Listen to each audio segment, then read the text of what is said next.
자식이 뭘 잘못하면 너 닮아서, 뭔가 잘하면 나 닮아서? 라고 끊임없이 싸우는 부부. 숨겨질 뻔한 중대 사건의 진실을 밝혀내는, 과학수사. 발병하기도 전에 스스로 유방을 절제한, 안젤리나 졸리. 이 모든 우리 주변의 사건 사고에는 유전자와 DNA가 관여합니다. 우리 일상생활에 친밀하게 관계하는 유전자와 DNA. 오늘은 그 이야기를 하려고 합니다. 안녕하세요, 구독자 여러분. 나니코의 세상 걷기 시간에 다시 찾아와 주셔서 감사합니다. 시청하시고 도움이 되셨으면 좋아요, 그리고 구독 버튼 꾹 눌러주세요. 부탁해요.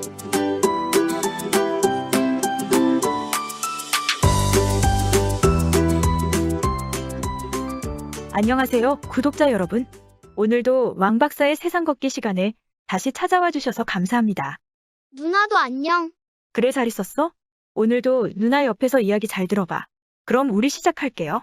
이번에는 우리 생활과 DNA라는 주제로 유전자 물질인 DNA가 21세기를 사는 우리 생활 속에서 실제로 어떻게 활용되고 있는지 함께 이야기해 보려 합니다. 지금 이분들은 말다툼이 한창이네요. 두 분이 쉽게 화해할 것 같아 보이지 않아 걱정이네요. 그런데 이분들 왜 싸우고 계시죠? 제가 학교에서 사고를 좀 쳤지 아닙니까? 엄마는 제가 아빠 닮았다고, 아빠는 제가 엄마 닮았다고, 엄마 아빠가 서로 화풀이하다 저리들 다투시지 아닙니까? 아이 참. 사내놈이 자라면서 사고도 좀 치고 그러면서 크는 것 아닙니까? 예, 니네 엄마 아빠도 싸우시니? 괜찮아요. 저러다 또 금방 화해하세요. 왜 싸우시는 건데? 제가 이번에 학교에서 1등을 했거든요.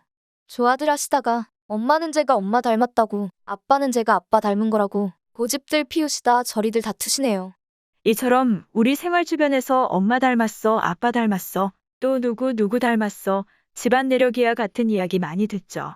사실 구체적이고 과학적이진 않지만 우리는 사람의 유전 현상을 너무도 많이 보고 듣고 하며 살고 있죠. 하지만 실제 우리는 유전에 대해 얼마나 알고 있나요? 사실 그렇게 중요한 유전 현상에 대해 우리가 아는 게 의외로 없어요. 뭐 한 가지는 알고 있죠. DNA가 바로 그 유전 물질이라는 것. 그 외에는 아는 게 거의 없어요. 일부는 우리가 학창 시절에 배웠던 걸 기억 못하기 때문이기도 하겠지만 유전 물질인 DNA가 밝혀진 것이 1953년이었고 그때부터 연구가 시작되어 2000년 6월에 돼서야 인간 유전체 지도가 완성되었으니 과학자들도 이제야 비로소 사람의 유전 현상을 막 이해하기 시작했기 때문이기도 합니다. 그러니까 과학자들도 다 알지는 못한다는 말이네요. 그런데 유전자는 대충 들어 알겠는데 또 게놈은 또 뭔가요? 여기서 하나. 여러분들 유전자라는 말은 잘 아실 텐데 그런데 여러분들 게놈이란 말, 인간 게놈이 어쩌고 저쩌고 들어보셨나요? 대부분의 분들은 한 번쯤은 들어보셨을 거예요. 하지만 대개는 게놈이 뭔지는 또 잘 모를 거예요. 조금 이따 제가 재밌게 설명을 드리겠지만 게놈을 간단히 말씀드리면 우리 인간이 갖고 있는 모든 DNA를 통틀어 말할 때 우리는 게놈이라 말합니다. 이 인간 게놈을 이해하면 가까운 우리 조상이 누구인지, 우리의 먼 조상은 어떻게 진화하고 여기 한반도에 정착하게 되었는지도 밝혀낼 수 있습니다. 그 한 예로 여러분 경북구미에서 지난해 2월 세살배기 여아가 숨진 채 발견된 사건 기억하세요? 세살배기 여아는 엄마 김 씨의 방치에 의해 빈집에서 숨지게 됐는데 사실은 그 숨진 여아는 김 씨의 딸이 아닌 김 씨의 엄마 즉 외할머니 A 씨가 낳은 자식이었던 거죠. A 씨는 아이를 낳은 적이 없다고 극구 부인을 했지만 DNA 확인 결과는 죽은 여아는 A 씨의 딸임이 밝혀졌죠. 거짓말해도 소용없어요. 빼도 박도 못해요. 다른 경우지만 이탈리아에서 일어났던 일로 웨츠탈 알프스를 등산하던 독일인 부부는 해발 3210m의 지점에서 꽁꽁 얼어 얼음 속에 묻힌 조난객을 발견하고 경찰에 신고를 합니다. 타살의 흔적이 있었지만 경찰은 범인 잡기를 포기합니다. 이유는 탄소동위원소 연대 측정 결과 그의 나이는 5300살이었기 때문이었죠. 탈 알프스에서 발견됐다는 이유로 웨츠라는 이름을 갖게 된 이 신석기인은 DNA 조사 결과 그는 이탈리아 남부의 사르데냐 섬 혈통을 갖고 있었고 그의 위장 속에서는 현대인에게도 위험과 위궤양을 일으키는 에치 파이로리균의 DNA가 발견되기도 했습니다. 즉 웨츠는 심한 위장병을 앓고 있었다는 걸 알 수 있었어요. 이처럼 인간 게놈을 검사하면 부모가 누구인지, 조상이 누구인지, 어떤 질환이나 질병을 앓고 있는지를 진단할 수 있을 뿐만 아니라 나이 들어가면서 어떤 병에 걸리게 되는지, 어떤 약을 쓰면 효과가 있는지 없는지, 어떤 분야의 소질이 있는지 없는지, 범인이 누구인지도 밝혀내고 미래에는 심지어 맘모스도 복원하고 영화 쥐라기 공원에서처럼 티라노사우루스도 복원해낼 수가 있을 것입니다. 인간 게놈은 2000년 6월 26일 미국에서 처음 발표되었습니다. 백악관에서 발표할 당시 미국의 빌 클린턴 대통령, 화상으로 참석한 영국의 토니 블레어 총리, 국제 인간 게놈 프로젝트의 디렉터인 닥터 콜린스, 그리고 셀레라 지노믹스의 대표인 닥터 크레이그 벤처가 참석하였습니다. 15년의 연구와 약 3조 원을 투자하여 완성된 인류 최초의 인간 게놈 지도를 발표하였습니다.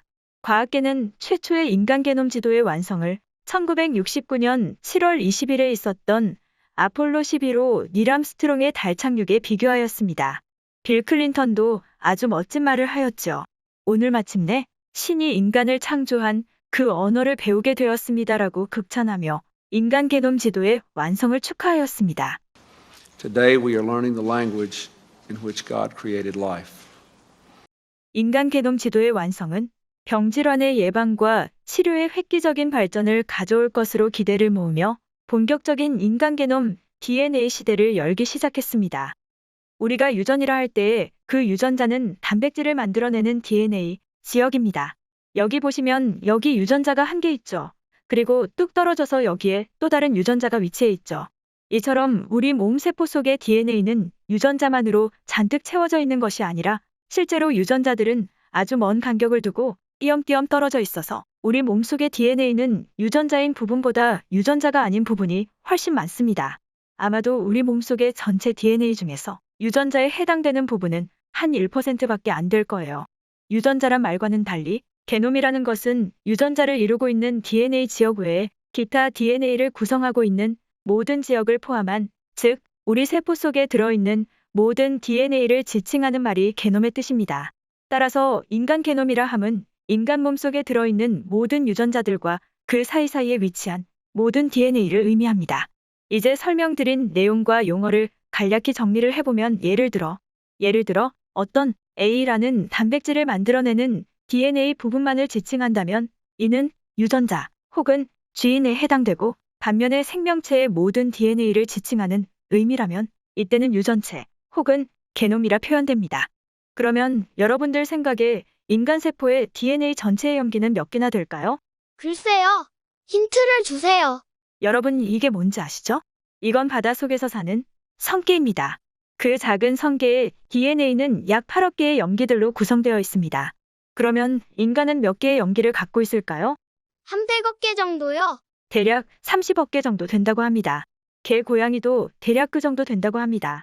이건 오스트레일리안 렁핏이라는 물고기인데 길이가 한 1m, 무게가 약 20kg 정도 되는데 이 물고기의 DNA는 약 430억 개의 염기를 갖고 있어요. 인간의 약 14배 정도가 되는 DNA를 갖고 있죠. 그러니 작은 생물은 적은 양의 염기로 된 DNA를 갖고 있고 큰 생물은 많은 양의 염기로 된 DNA를 갖고 있는 것도 아닙니다. DNA의 유전자 부분은 단백질을 합성하고 단백질 합성량을 조절하는 데 반해 유전자와 유전자 사이의 공간은 DNA 복제나 DNA 구조를 만들고 유지하는 데 관여한다고 알려져 있습니다. 여러분들이 혼돈하시는 것은 DNA 양이 많다고 유전에 관계하는 유전자 수가 많은 것도 아닙니다. 이 표를 보면 사람의 DNA 염기수가 약 30억 개, 침팬지 DNA 염기수는 약 33억 개, 쥐는 26억 개, 모기가 약 2억 8천 개, 초파리가 약 1억 7천 개, 옥수수가 23억 개입니다. 유전자 수를 보면은 사람과 침팬지는 약 2만 개, 쥐가 2만 5천 개, 모기가 1만 3,700개 정도, 지렁이가 1만 9,900개, 콩이 4만 6,400 정도입니다. 이 표를 보면 유전자가 많다고 고등생물이라는 것도 아닙니다. 즉 DNA 양과 생명체의 진화된 수준과는 아무런 상관관계가 없다는 말이지죠. 자, 그럼 게놈이라는 건 어떻게 밝혀졌을까요? 게놈은 먼저 인간 세포에서 얻어진 미량의 인간 DNA를 지난 시간에 설명드린 PCR 방법으로 증폭합니다. 그리고는 증폭된 DNA를 자동화 염기 서열 분석기, 즉 시퀀서라는 장비를 이용해 분석해서 인간 게놈 지도가 밝혀지게 되었습니다. 인간 게놈 지도가 완성되기 전에 과학자들은 인간은 대략 약 5만 개의 유전자를 갖고 있을 것으로 예상을 했지만 막상 결과를 보니 인간이 지닌 유전자의 수는 2만 50개 정도로 과학자들의 예상보다 훨씬 낮은 숫자였습니다. 인간의 유전자 수는 쥐나 초파리가 지닌 유전자 수와 대략 엇비슷했고 양파가 지닌 유전자 수에 비하면 3분의 1밖에 되지 않을 정도였습니다. 자존심 상해요.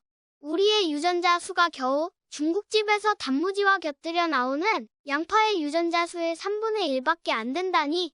실망하지 마세요. DNA 양이 많다고 그리고 유전수가 많다고 생명체의 진화된 수준이 높다는 건 아니라는 뜻이에요. 하지만 DNA가 생명체의 모든 걸 지배한다고 생각하고 있어 왔는데 또 이처럼 많은 것이 과학자들의 예상과 다르자 게놈에 대한 궁금증은 커져갔고 그리고 마침내 인류 최초의 인간 게놈 지도가 완성되자 온 세계가 흥분하였고 생명과학은 투자자들로부터 큰 관심을 받게 되었습니다. 물론 혹자는 현재의 생명과학과 의학이 발전은 최초의 인간 게놈 지도 완성 당시의 기대에는 훨씬 못 미치는 결과라고 비판할 수 있겠지만 그래도 인간 게놈이 가져다준 생명과학의 발전은 정말 어마무시합니다. 우선 인간 게놈이 인간의 보편적 건강에 활용되기 위해서는 인간 게놈의 분석 비용이 저렴해야 합니다. 최초의 인간 게놈 지도를 완성할 당시에는 인간 게놈 지도 하나를 완성하기 위해 소요된 비용이 3조 원이었습니다. 그 가격으로는 세계적인 갑부 그 누구도 자신의 인간 게놈 지도를 만들고자 하는 사람은 없을 것입니다. 하지만 지금은 국내에서도 약 150만 원 정도를 들이면 자신의 인간 게놈 지도를 만들어 볼 수 있습니다. 아마도 이 분석 비용은 지속적으로 떨어지게 될 것입니다. 3조 원에서 150만 원은 200만 분의 1로 줄어든 것 아닌가요? 분석 능력이 어마어마하게 발전을 한 거죠. 또 한 가지는 인간 게놈 지도를 최초로 완성할 당시에는 인간 게놈 지도의 유전자 코드가 암호문 같아서 과학자들은 마치 이집트에서 발견된 로제타 스톤에 쓰여 있는 상형 문자를 들여다보는 것 같았겠지요.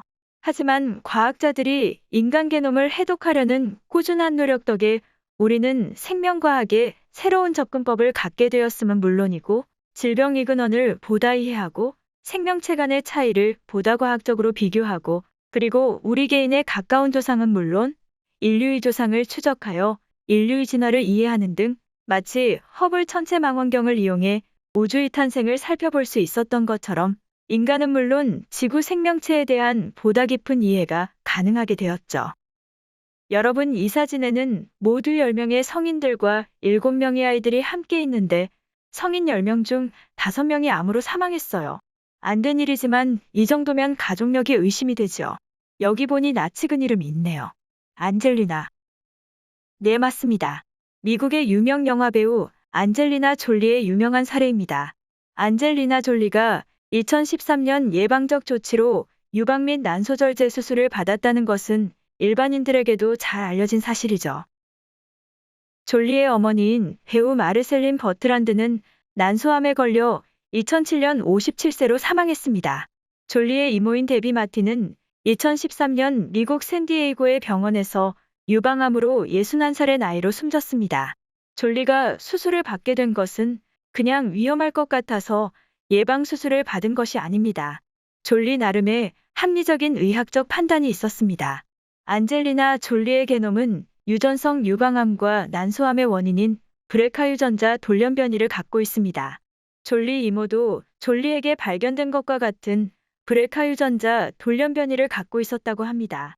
게놈 분석을 통해 졸리는 자신이 나이가 들어갈수록 유방암이나 난소암에 걸릴 확률이 매우 높다는 걸 알았겠죠. 인간 게놈 시대 이전에도 예방적 차원에서는 이미 많은 세균이나 바이러스를 진단할 수 있는 기술이나 진단제가 개발되었지만 졸리의 사례처럼 인간 게놈 연구 결과는 암과 같은 질환의 발생을 예측하는 데에 새로운 길을 열어주었습니다. 자, 오늘은 유전자가 무엇인지, 유전체 즉 게놈이 무엇인지에 대해 이야기를 했고, 인간 게놈 지도가 어떻게 만들어지게 되었고, 의미가 무엇인지에 대해서도 이야기를 해보았습니다. 재밌게 시청하셨다면 감사하겠습니다. 이어서 다음 편에서는 우리 생활 속에서 인간 게놈 지도의 완성이 어떻게 활용되고 있고 또 어떻게 활용될 수 있는지에 대해 보다 유익하고 좀 더 자세히 이야기 드리도록 하겠습니다. 그럼 구독자 여러분, 다음 편에서 다시 만나기를 바라며 몸 건강하고 편안하세요. 우리 구독자 여러분들께서 많이들 사랑해 주시고 성원 부탁드려요. 그리고 좋아요, 구독 버튼 꾹 눌러주시는 것 잊지 마세요. 안녕.